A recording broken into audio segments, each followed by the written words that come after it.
Danışır Mahaçqala, hər vaxtınız xeyir olsun, hörmətli dinləyicilər. Dağıstan Radiosu ilə Azərbaycan dilində verilişə başlayırıq. Mikrofon qarşısında jurnalist Zöhrəm Musayeva, rejissor pult arxasında Mina xanım Mamayeva. Mahaçqalada Dostluq evində Dağıstan müsəlmanlarının ilk Respublika forumu keçib. Respublika rəhbərinin iştirakı ilə keçmiş tədbirdə İslam və hüquqi dəyərlər, dinin ictimaiyyətdə rolu, radikal qüvvələrə qarşı durma, antiterror fəaliyyəti ətrafında müzakirələr aparılıb. Müsəlman aləmində müqəddəs Ramazan ayının başlanmasına həsr olunan forumda Dağıstan müftisi, bələdiyyə qurumlarının ictimai birliklərin nümayəndələri, şəhər və rayon imamları iştirak edib.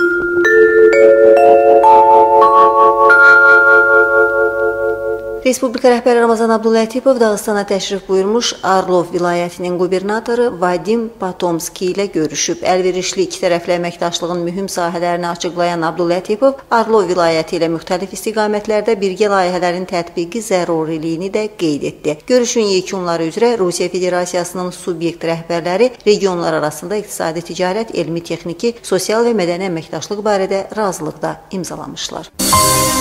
Respublika rəhbəri Arlov vilayətinin qubernatoru, onun müavini Arlov vilayəti hökumətinin sədri Bekxan Ozdayev, Dağıstan hökuməti sədrinin müavini Şarip Şaripov və Respublika Dini Komitəsinin sədr müavini Rəsul Hacıyev ilə birgə Dağıstan müftisi Şeyx Hacı Əhməd Abdullahevə baş çəkib. Müftü Şeyx Hacı Əhməd Abdullahev Respublika rəhbəri postuna Abdullətipovun gəldiyindən sonra dövlət hakimiyyət orqanları və dini birliklər arasında qarşılıqlı anlaşmaya nail olunduğunu, bu münasibətlərin əməkdaşlıq xarakteri daşıdığını vurğulayıb. Sonra hər iki regionda konfessiyalar arası dialoqun inkişaf aspektlərinə toxunulub. Qeyd olunub ki, ölkə rəhbərliyinin müdrik siyasi təfəkkürü sayəsində çox millətli və polikonfessional Rusiyada dinlər arası sülh və razılıq qorunub saxlanır.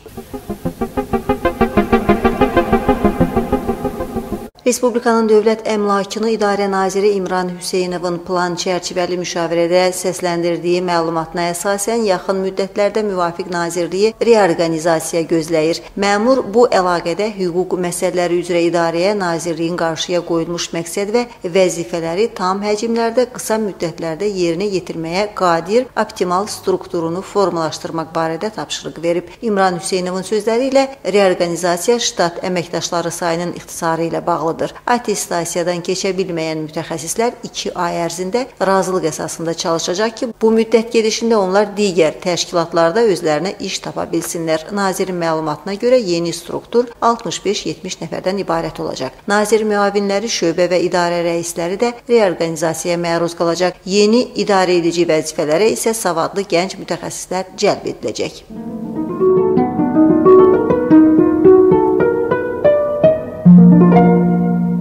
Mahaçqalada Stolitsa 4-cü Açıq Şəhər Festivalı keçirilir. Xalq yaradıcılığı və ənənəvi mədəniyyət festivalı bu dəqiqələrdə Ağgöl Parkında Rus ziyalıları şərəfinə memorial önündə keçir. Mahaçqala Müdiriyyəti və Şəhər Mədəniyyət İdarəsi tədbirin təşkilatçısı kimi çıxış edir. Tədbir Böyük Vətən müharibəsində qələbənin 70 illiyinin bayram edilməsi çərçivəsində Rusiyanın mədəni irsinin mühafizəsi, xalqlar arasında dostluq, sülh, mədəni və sosial əlaqələrin möhkəmlənməsi, yaradıcı gəncləri və öz fəaliyyət kollektivlərini bədii yaradıcılığa və ənənəvi milli mədəniyyətə cəlb etmək, ifaçıların və yaradıcı kollektivlərin özünə məxsusiliyini açıqlamaq, mədəni mübadilə keçirmək məqsədi ilə təşkil olunur.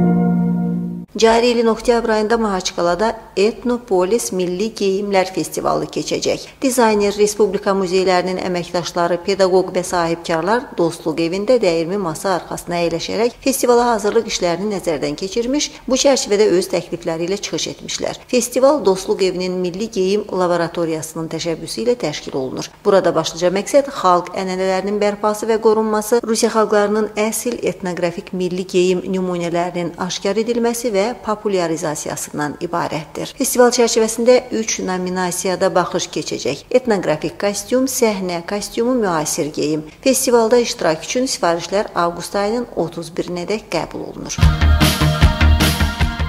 Bakıda keçən ilk Avropa oyunlarının ilkin yekunları üzrə Rusiya yığma komandası qızıl və ümumi medal hesabı ilə 1-ci yerə çıxıb. Ümumi medal hesabı ilə 2-ci yerdə Azərbaycanın, 3-cü yerdə isə Türkiyənin yığma komandaları gedir. Siz xəbərlər buraxılışını dinlədiniz.